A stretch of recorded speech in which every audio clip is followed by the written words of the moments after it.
आज की वीडियो में हम लोग क्लास 12 की इकोनॉमिक्स के सब्जेक्टिव टाइप का वेरी इंपॉर्टेंट प्रश्न उत्तर इस वीडियो में करेंगे। ठीक है, तो चलिए एक एक प्रश्न को देखते हैं और आसानी के साथ समझते हैं। जैसे कि पहला प्रश्न 1 नंबर है कि आर्थिक क्रिया क्या है। तो आर्थिक क्रिया किसको कहेंगे? आर्थिक क्रिया उस क्रिया को कहेंगे जो क्रिया करने के पश्चात हमें आवश्यकता की संतुष्टि हमें प्राप्त होती है, उसको कहेंगे आर्थिक क्रिया। यहाँ पर लिख दिए कि आर्थिक क्रिया वह क्रिया है जिसका संबंध आवश्यकताओं की संतुष्टि के लिए सीमित साधनों के उपयोग से हमें होता है, उसको कहा जाता है आर्थिक क्रिया। उसके बाद है 2 नंबर प्रश्न की कुल उपयोगिता क्या है। तो कुल उपयोगिता किसको कहेंगे? सीमांत उपयोगिता के योग को कहा जाता है कुल उपयोगिता। तो कुल उपयोगिता क्या है? कुल उपयोगिता उपभोग की विभिन्न इकाइयों से प्राप्त सीमांत उपयोगिता के योग को कहा जाता है कुल उपयोगिता। अगला प्रश्न इसमें 3 नंबर है। 3 नंबर प्रश्न क्या है कि स्थापन्न वस्तुएं किसे कहते हैं? स्थापन्न वस्तुएं यानी प्रतियोगी वस्तुएं, यानी एक दूसरे के बदले या तो हम चाय पियेंगे या तो कॉफ़ी पियेंगे, ये दोनों आपस में क्या है? ये दोनों आपस में स्थापन्न वस्तु है। तो स्थापन्न वस्तु क्या है? स्थापन्न वस्तु ये संबंधित वस्तु होती है जो एक दूसरे के बदले एक ही उद्देश्य के लिए प्रयोग की जा सकती है। जैसे उदाहरण के लिए चाय और कॉफ़ी, या तो चाय पियेंगे या कॉफ़ी पियेंगे, पेप्सी कोला या कोको कोला, ये सब क्या है? स्थापन्न वस्तु। अगला प्रश्न इसमें 4 नंबर है। 4 नंबर प्रश्न है कि उत्पादन फलन की परिभाषा दीजिए। तो उत्पादन फलन किसको कहेंगे?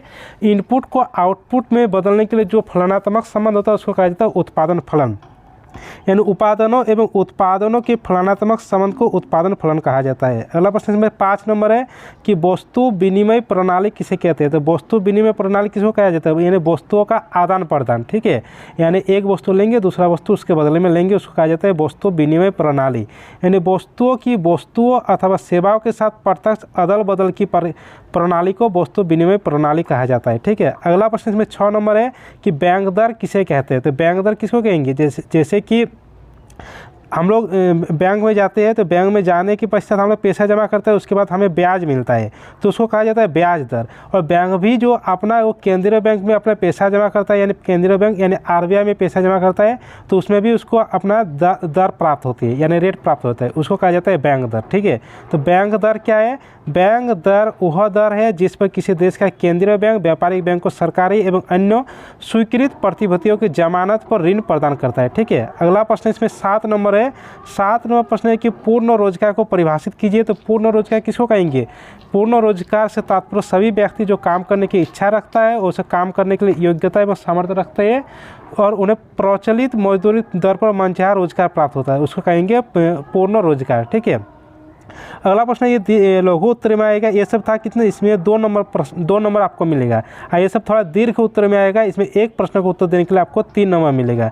जैसे कि इसमें 8 नंबर प्रश्न है कि सीमांत उपयोगिता एवं कुल उपयोगिता के बीच संबंध बताइए। तो सबसे पहले इसको ग्राफ से देखेंगे, उसके बाद इसको समझेंगे। ठीक है, और आप लोग भी इसी तरह लिखिएगा, सबसे पहले उत्तर लिखिएगा, उसके बाद ग्राफ दिखा दीजिएगा ताकि आप लोगों का नंबर ज़्यादा से ज़्यादा मिले। इकोनॉमिक्स में एक बात है कि ग्राफ दिखाएगा तो इसमें शिक्षक आप लोगों से खुश हो जाता है, यानी ग्राफ आप लोगों को दिखाना है। ठीक है, तो चलिए देख लेते हैं कि ग्राफ से समझते हैं कि सीमांत उपयोगिता और कुल उपयोगिता में क्या संबंध होता है। देखिए यहाँ पर सबसे पहले ग्राफ बनाएगा। यहाँ पर एक्स अक्ष इसको कहा जाता है, इसको वाई अक्ष कहा जाता है।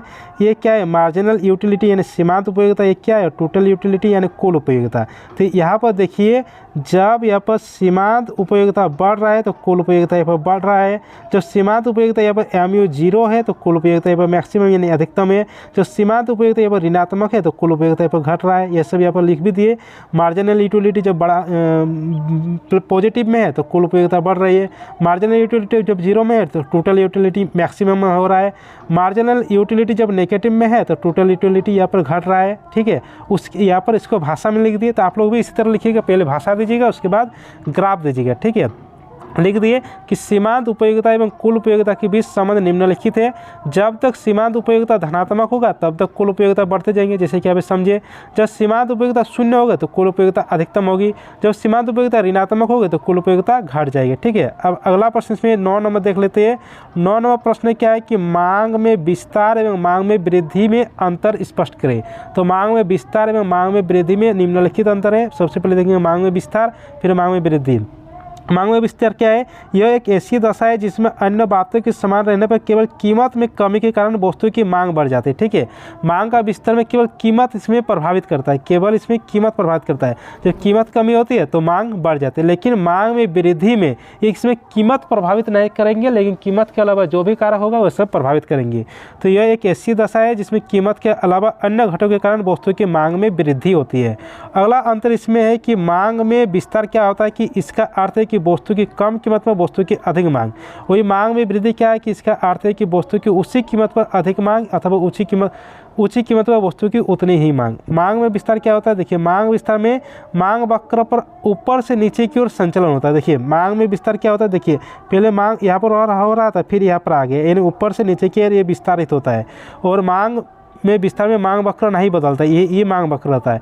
जबकि मांग में वृद्धि में मांग वक्र दाएं या ऊपर की ओर हो जाता है। देखिए, ये नीचे की ओर है तो ये नीचे से ऊपर की ओर हो जाता है। ठीक है, इसमें मांग वक्र बदल जाते हैं मांग में वृद्धि में। ठीक है, ये सब लिख दीजिएगा, लास्ट में यहाँ पर ग्राफ भी दिखा दीजिएगा। ठीक है, अगला प्रश्न इसमें 10 नंबर है। 10 नंबर प्रश्न है कि अवसर लागत की अवधारणा को स्पष्ट कीजिए। तो अवसर लागत किसको कहेंगे? अवसर लागत को वैकल्पिक लागत भी कहा जाता है। अवसर लागत किसी वस्तु की अवसर लागत वह सर्वश्रेष्ठ विकल्प है जिसका उत्पादन उन्हीं उत्पादन साधन द्वारा उसी लागत पर उस वस्तु की विकल्प के रूप में किया जा सकता है। ठीक है, इसको कहा जाता है अवसर लागत। जैसे अवसर लागत को इस तरह भी कह सकते हैं, इसको त्याग देंगे। ठीक है, जैसे दो वस्तु रहेगा, मान लेते कि एक वस्तु ए रहेगा, एक वस्तु बी रहेगा। तो अगर हम ए वस्तु को खरीदेंगे तो बी वस्तु को हम त्याग देंगे, तो बी वस्तु के त्यागी द्वारा जो लागत प्राप्त होगी उसे को कहा जाता है अवसर लागत। यहाँ पर उदाहरण भी लिख दिए। यहाँ पर उदाहरण के लिए अपनी योग्यता तथा श्रम के आधार पर एक व्यक्ति को 3 नौकरियां मिल सकती। पहली डिग्री लेक्चरर जिसका वेतन 80,000 रुपये है, दूसरा बैंक ऑफिसर जिसका वेतन 50,000 रुपये, तीसरा सेल्स ऑफिसर जिसका वेतन 40,000 है। तो कौन वाला जॉब करेगा? वो 80,000 रुपये वाला करेगा, तो क्योंकि इसमें ज़्यादा वेतन मिल रहा है। तो स्वाभाविक है कि अन्य बातों की समान रहते हुए व्यक्ति डिग्री कॉलेज के प्रवक्ता पद का ही चुनेगा। यह चुने गए पद को अवसर लागत कहलाता है। इसको क्या कहा जाता है? इसको कहा जाता है अवसर लागत। ठीक है, अगला प्रश्न इसमें 11 नंबर है। 11 प्रश्न है कि सामूहिक मांग का क्या अर्थ है, उसके घटकों को बताइए। तो सामूहिक मांग यानी टोटल डिमांड। ठीक है, यानी एग्रीगेट डिमांड। एग्रीगेट डिमांड क्या होता है? इसमें सभी को जोड़ा जाता है। घरेलू क्षेत्रों में भी जो भी व्यय प्राप्त होगा उसको भी जोड़ा जाता है, विदेशों से जो निवेश प्राप्त होगा उसको भी जोड़ा जाता है, सरकारी उपभोग से जो व्यय प्राप्त होता है उसको भी जोड़ा जाता है, शुद्ध निर्यात को भी जोड़ा जाता है, यानी शुद्ध निर्यात को भी जोड़ा जाता है। तो सामूहिक मांग क्या है? सामूहिक मांग उस कुल व्यय को बताते हैं जिसे एक देश की निवासी आय के दिए हुए स्तर पर वस्तु तथा सेवा को खरीदने के लिए खर्च करने को तैयार है। जैसे सामूहिक मांग के घटक निम्नलिखित है। घरेलू क्षेत्र को उपभोग व्यय यानी सी, उसके बाद निवेश यानी आई, सरकारी उपभोग व्यय यानी जी, शुद्ध निर्यात। शुद्ध निर्यात क्या होता है? शुद्ध निर्यात यहाँ पर निर्यात माइनस आयात होता है। ठीक है, यहाँ पर आयात माइनस निर्यात नहीं होता है, निर्यात माइनस आयात होता है। यहाँ पर थोड़ा गलती हो गया, यहाँ पर लिख दीजिएगा निर्यात माइनस आयात। ठीक है, अगला प्रश्न इसमें 12 नंबर है। 12 नंबर प्रश्न क्या है कि एक अर्थव्यवस्था में बढ़ी हुई आय का 20% बचत कर लिया जाता है तो आय में कितनी वृद्धि होगी? यदि निवेश में वृद्धि 10,000 रुपये होगी। ठीक है, आय में कितनी वृद्धि होगी, यानी आय में परिवर्तन की दर यहाँ पर निकालने के लिए कहा गया है। यहाँ पर बचत में वृद्धि दिया गया है 20%, यानी MPS दिया गया है, यानी मार्जिनल परपेंडिटी टू सेविंग दिया गया है। MPS बराबर 20%, जिसको डिवाइड देंगे 20%, यानी 20/100 हो जाएगा, तो काटेंगे तो 0.2। और MPS बराबर क्या होता है? MPS बराबर होता है यहाँ पर निवेश में परिवर्तन डिवाइड आय में परिवर्तन। निवेश में परिवर्तन यानी डेल्टा आई डिवाइड डेल्टा आई। ठीक है, उसके बाद MPS यहाँ पर मान बिठा MPS 0.2 है, और यहाँ पर देखिए निवेश में वृद्धि 10,000 है, यानी निवेश में परिवर्तन 10,000 हो रहा है, और आय में परिवर्तन कितने होगी ये निकालने कहा गया, यानी डेल्टा वाई यहाँ पर निकालने के लिए कहा गया, तो यहाँ पर डेल्टा वाई ही लिख दिए। उसके बाद डेल्टा वाई को ऊपर कर दिए तो डेल्टा वाई बराबर 10,000 डिवाइड 0.2 नीचे आ जाएगा, तो 0.2 पॉइंट हटाएंगे यहाँ पर 10 जगह, तो 2 5 10 यानी 5 50, यानी आय में परिवर्तन कितना आएगा? 50,000, इसका उत्तर हो जाएगा। ठीक है, अगला प्रश्न में 13 नंबर है। 13 नंबर प्रश्न क्या है कि खुले बाजार की क्रियाएं क्या होता है, यह कैसे ऋण की उपलब्धता को प्रभावित करता है। तो देखिए खुले बाजार की प्रक्रिया क्या होती है? खुले बाजार की प्रक्रिया ये होती है कि RBI के द्वारा सरकारी प्रतिभूतियों का क्रय विक्रय किया जाता है। देखिए ये ऋण को कैसे प्रभावित करता है?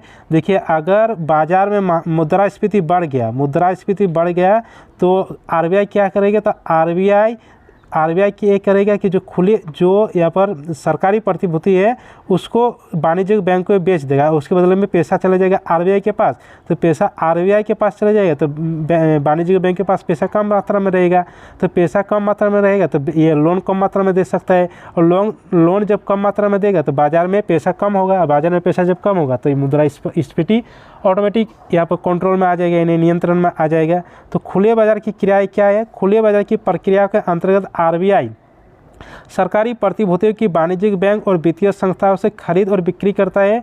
जब बाजार में मुद्रास्फीति अधिक होती है तो आरबीआई सरकारी प्रतिभूतियों को बैंक को बेच देती है, जिससे कि बैंक का पैसा आरबीआई के पास हस्तांतरित हो जाता है और बैंक के ऋण प्रदान करने की क्षमता में कमी आ सके।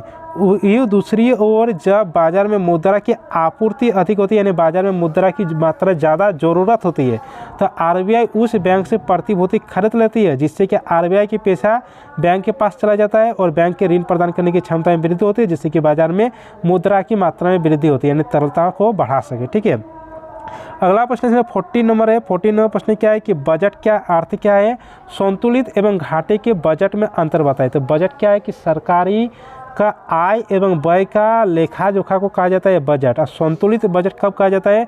संतुलित बजट उसमें क्या जाता है जब सरकार की आय और सरकार के खर्च आपस में बराबर होता है, उसको कहा जाता है संतुलित बजट। और घाटे की बजट कहा जाता है जब सरकार की खर्च ज़्यादा होती है आय की तुलना में, तब होती है घाटे की बजट। ठीक है, तो बजट क्या है? तो बजट का अर्थ कि एक वित्तीय वर्ष में आय एवं व्यय का ब्यौरा होता है, यानी आय और व्यय का मतलब लेखा जोखा होता है। उसके बाद देखेंगे संतुलित बजट एवं घाटे के बजट में अंतर निम्नलिखित है। यहाँ पर संतुलित बजट एवं घाटे के बजट में अंतर निम्नलिखित है। संतुलित बजट जिस वित्तीय वर्ष में सरकार के आमदनी और खर्च के आंकड़े बराबर होते हैं उसे संतुलित बजट कहा जाता है।